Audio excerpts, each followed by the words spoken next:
right, well, thank you very much for joining today. Hopefully this is a really good talk for you.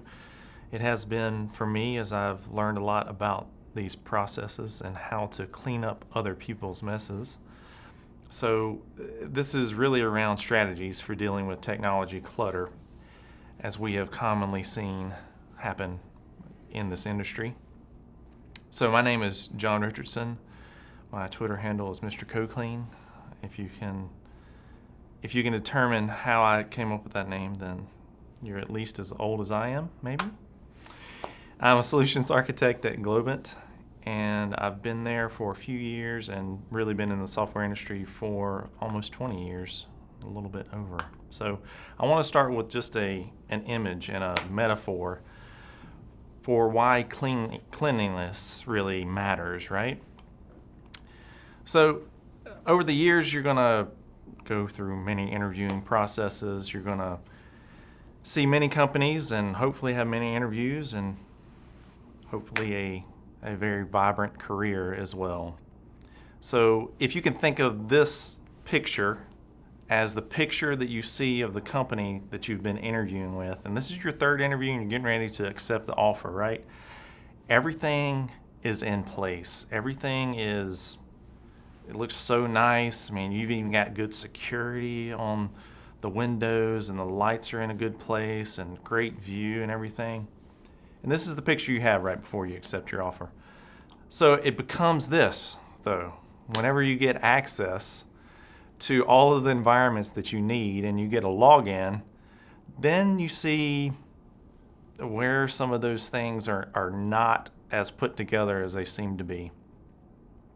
So the purpose of this talk is really to say, hey, we're going to be dealing with messes throughout our career in software, either messes we create ourselves or messes that we're cleaning up of others. So there's four main areas that I want to focus on today that people like to make messes in. There are certainly many other places that people like messes or make messes. I have teenage daughters, so there's definitely messes in my house. But the four I want to focus on are architecture, code, databases, and then processes. How do people make messes here? And I want to try to give an example each time I get to one of these. And then we'll talk about some strategies for dealing with these in particular.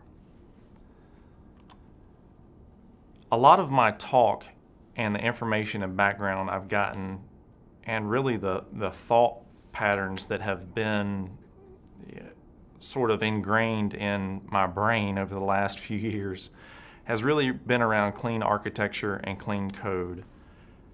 If you know Robert Martin in the industry, his name's Uncle Bob. He's written a series of books and actually collaborated on a lot of books as well. He is also one of the founding fathers of the Agile movement.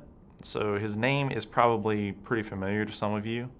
And if not, I'd certainly encourage you to reach out. I'll reference some of his books and materials here, and then other authors that are in his series of books.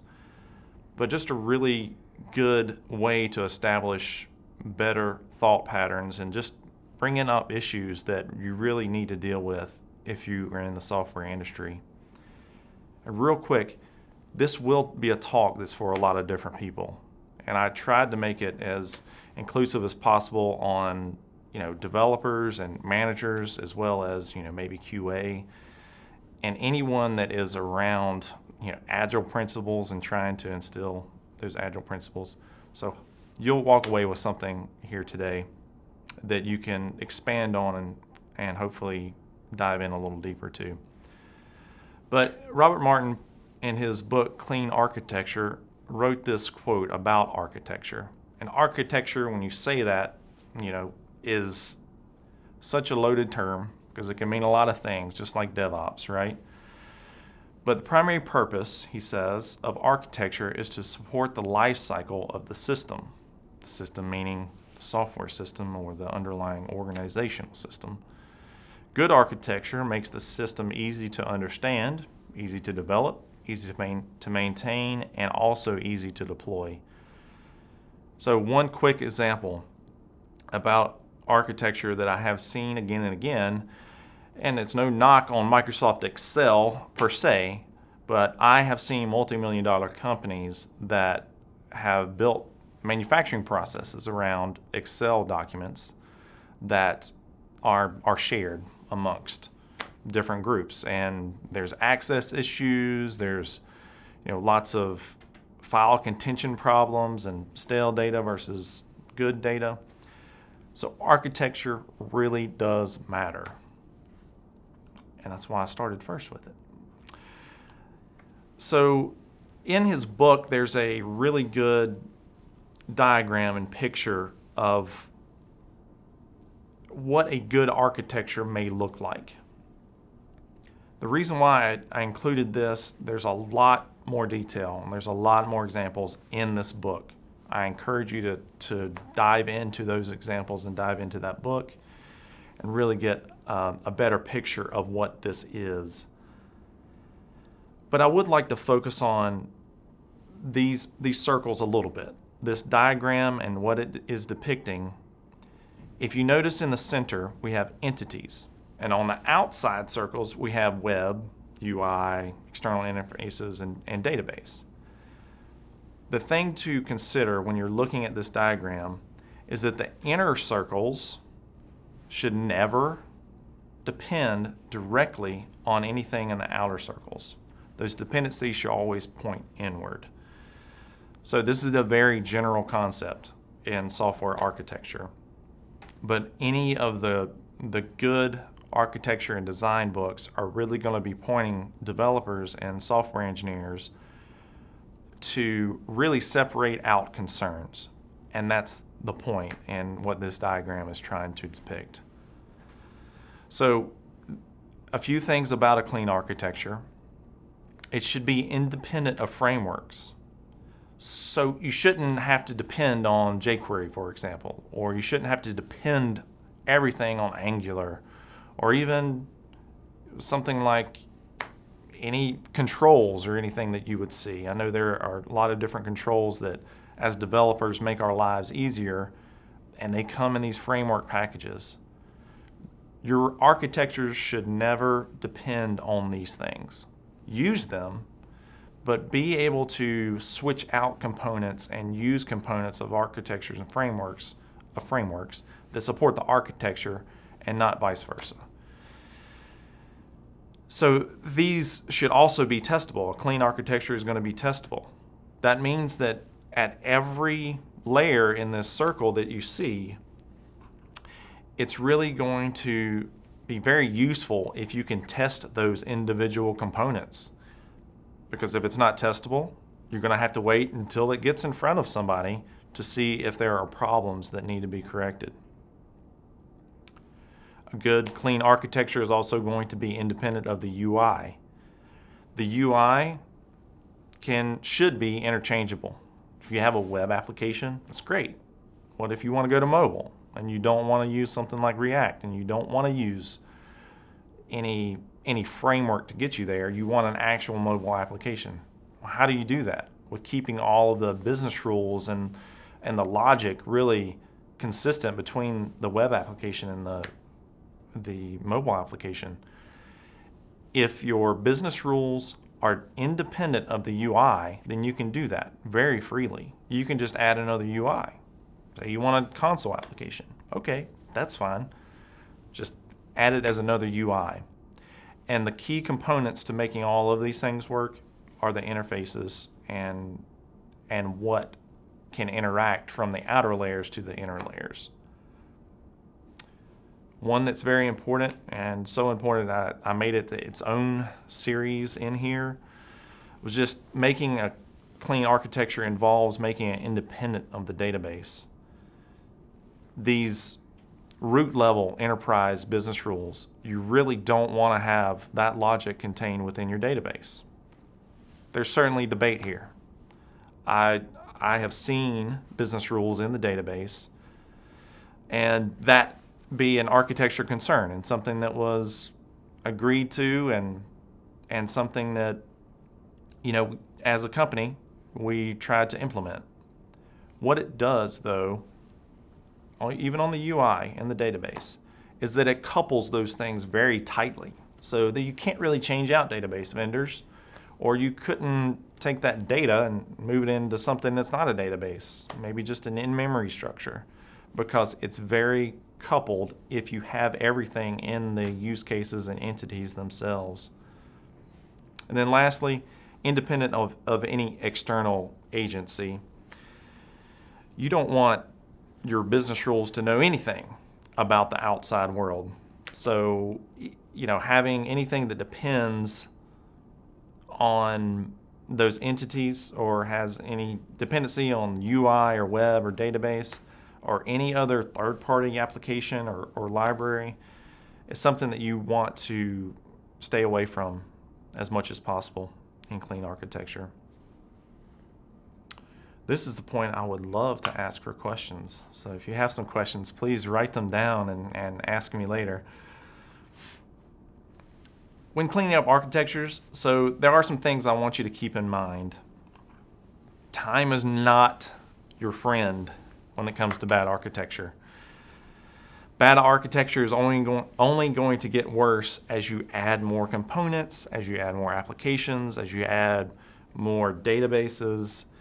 If you don't have an architecture, you're going to have a jumbled up mess that it's going to be really hard to maintain. And the further you go with bad architecture, the harder it is going to be to decouple yourself from that. Also, as I spoke about in the last slide, you do want to separate your policy from your details. What does that mean? Policy is really the business rules. What about your enterprise or what about your application can you contain in the business rules? That is your policy. The details are your UI. They're how you show the policy and interact with the policy and business rules with a human being or even another machine. These are the details. You don't want to intermingle these things. The web should be totally different than your business rules. You shouldn't have need to put details in your web UI code, for example. The next one to just keep in mind whenever you're looking at architectures and cleaning them up is to beware of the latest framework. As developers, we jump on the bandwagon. When jQuery comes out, when Angular comes out in the new version, it's like, let's put all of our eggs in that basket and our lives will be so much easier. Well, if you're relying on the framework to really solve all your problems, then there's probably root level architecture discussions than you would need to have. So just be aware of that. You don't want the new latest version of a framework to completely ruin anything in production that you have just because you're introducing something new. So last thing I mentioned on briefly was don't put your business rules in your UI or your database code. I've seen both things, and it's extremely hard to change either the UI without affecting the business rules or the business rules and modify those without making a lot of changes in the UI. Clear separation of these things is really what a good architecture is going to allow you to do. The next area where people really do love to make messes, and what has started me on this journey, was clean code.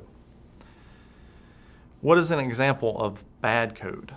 I have a few that I'll share, and I do have an entirely separate talk that I did last year at Trad Developers Conference that allowed me to show a little bit more of these examples that were really fun.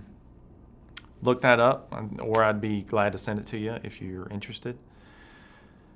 Michael Feathers wrote, "Clean code always looks like it was written by someone who cares." What does software look like that someone doesn't care about? In one particular example, in a previous developer life of mine, I ran across a class that had 20,000 lines of code in it, one class. It was separated out in different files with the partial keyword for C#, but ultimately that one class was the hardest to maintain class I think all of the other files and classes combined wouldn't even touch 1/32 of what that file size was. So that's a really, really dirty piece of code. And it really needs to be unpacked to be able to get some of the benefits of having clean code, and we'll talk about that. Also, Martin Fowler, who's another author and industry thought leader, he's written a lot on a lot of different software topics. He wrote the book for refactoring, which is a monumental book in the industry, in my opinion.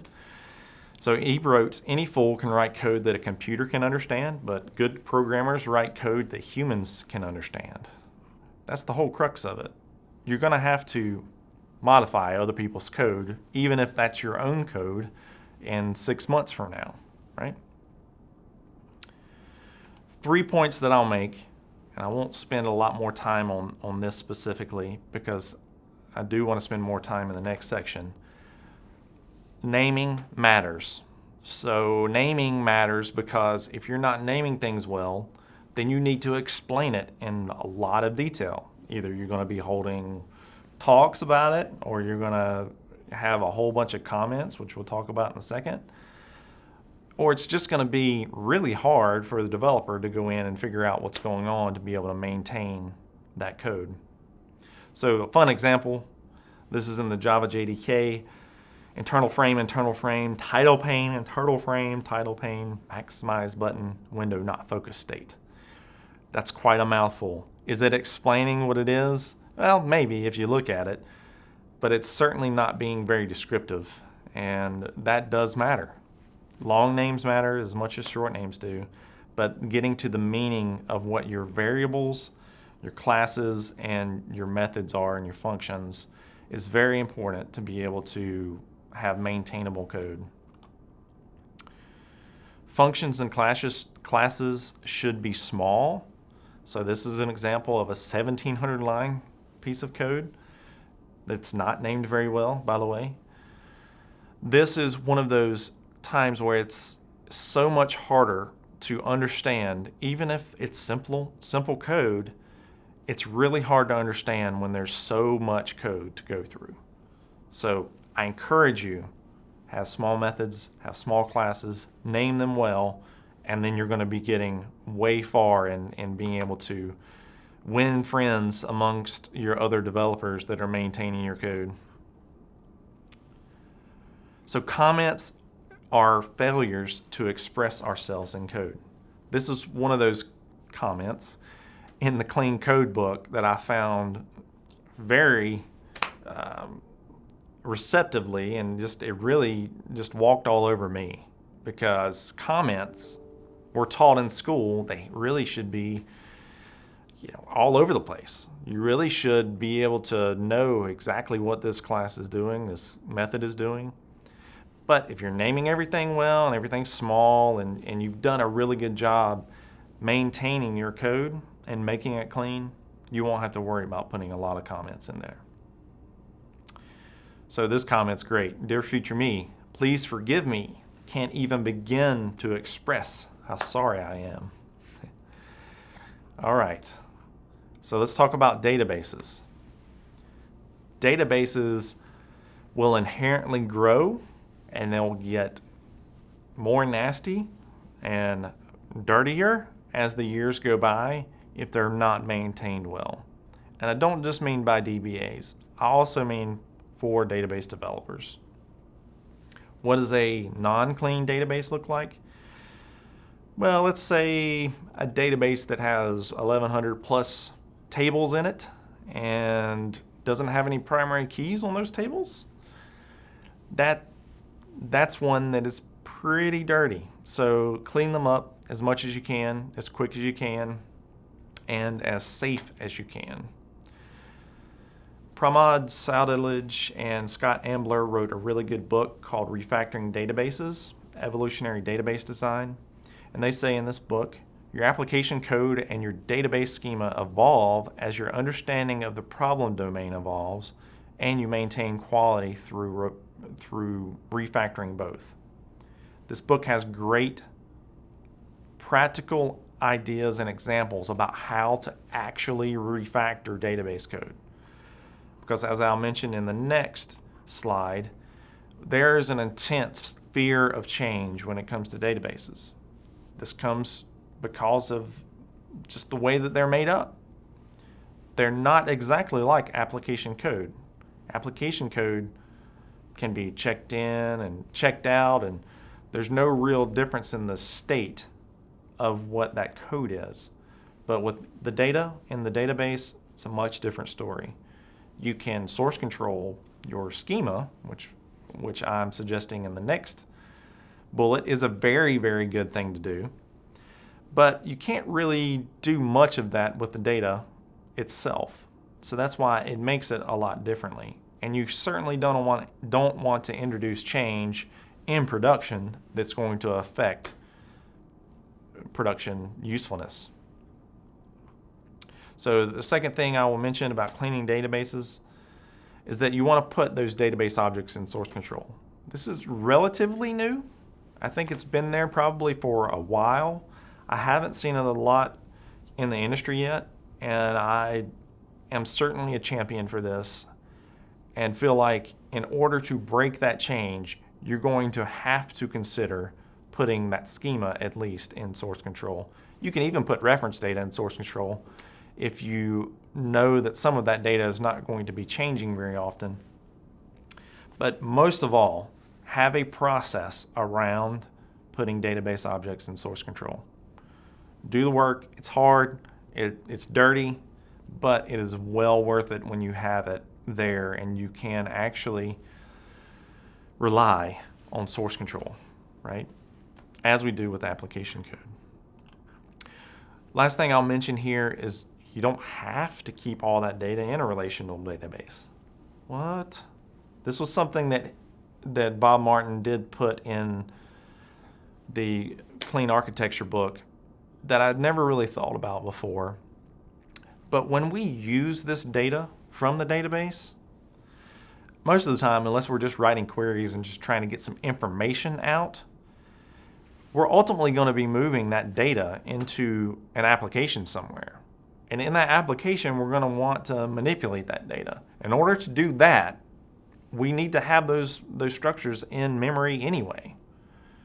So maybe having it there in memory and just in an object database or something similar, and I'm not going to go into great detail about this, but just give you that idea.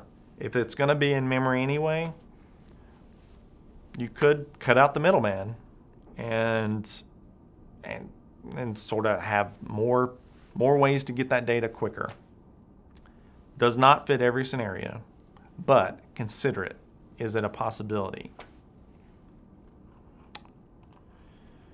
Moving on, if there's no other questions, to cleaning process. So this is something that's very, very important. The software industry, there's been a lot of trends that have changed, and those trends take years usually. If it's a monumental kind of shift, will take years to implement. What I want to focus on specifically is not going into detail about Agile specifically, but the specifics are really on how to influence change on process and how to actually clean process.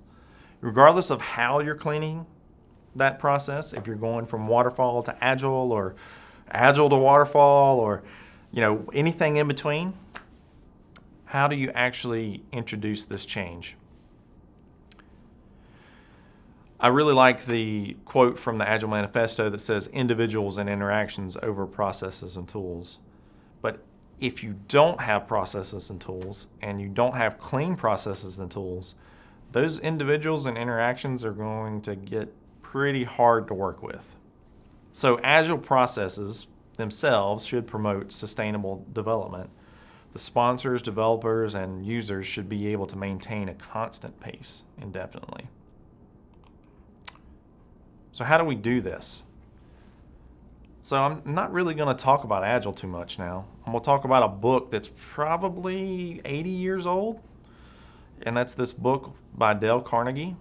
that if you're a software developer, if you're a manager, if you're a QA or anyone along the spectrum in IT, whether you're sales or not sales, this is an outstanding book to have in your repertoire, because what it does is it gives you some techniques, and we'll talk about a few of them. There's more in this book. There's a lot. There's a lot of really good, funny examples in there too. But I just want to give you a few of them, because in order to clean process, I'll go back because this is a very valid point. In order to clean process, you have to be prepared to be an influencer, and an honest influencer, one that can bring change, but bring it for the right reasons. So in order to do that, a few principles. Fundamental techniques in handling people. This isn't just in IT, obviously. Principle 1, don't criticize, condemn, or complain. Try that one day out of your week. It's extremely hard to do sometimes. But if we're being critical and we're just always condemning and complaining, that's all we're doing. We're not actually changing anything. We're just making the environment very toxic. So principle 2, give honest and sincere appreciation. Don't just tell somebody good job just because it's Monday or because you feel like you have to. No, like point out things that are happening on the project that point out to you, hey, this is a really awesome thing that this individual did, and give that praise in front of other people. You don't have to just share it with them. If it's honest and sincere, then they will appreciate it, and others will too. Third principle, arouse in the other person an eager want. So if you disagree with somebody and you know that you have the right process, you need to be able to show the path to get that person to understand and agree with the process change that you're wanting to implement. But they have to want it, because if they don't and they are one of the influencers in the organization, it's going to be extremely hard to get that process changed. Win people to your way of thinking. This may sound a little manipulative, but it's really not if you start to internalize these principles and make them honest and really coming from your heart. The only way to get the best of an argument is to avoid it. We argue a lot. What if we didn't argue a lot? What if we didn't have reasons to argue even when we had differences? That would be great. And we could certainly get somewhere if we were able to do that. If you're wrong, admit it quickly and emphatically. Say, look, I really screwed up here. I need to start over. Can we start again? Whatever that means. Forgiveness, whatever that means. Do it. Admit you're wrong. Try honestly to see things from the other person's perspective or point of view. It's extremely important. If they don't know where you're coming from and you don't know where they're coming from, it's really going to be hard to meet in the middle or really understand what is best in terms of process change. Be sympathetic with the other person's ideas and desires. We all come from different points of view. We all come from different cultures. Use that to our advantage. Really try to see where those ideas and desires are coming from the other person. And that leads me to my last point. Talk in terms of the other person's interests. A lot of times I find myself telling everybody about how wrong things are in my particular world, but they're really not too bad, right? Think about it in terms of another person's interest. They don't want to hear about all of our problems all the time. Ask them about their problems and find solutions. I think I've reached my point where I'm done, and we can take some questions, I think, on the online tool that we're using for this. I really appreciate your time and joining me today. And please reach out to me if you have any questions that you don't ask today, or you just want to reach me on Twitter. Please do. Thanks so much for joining me today. Take care.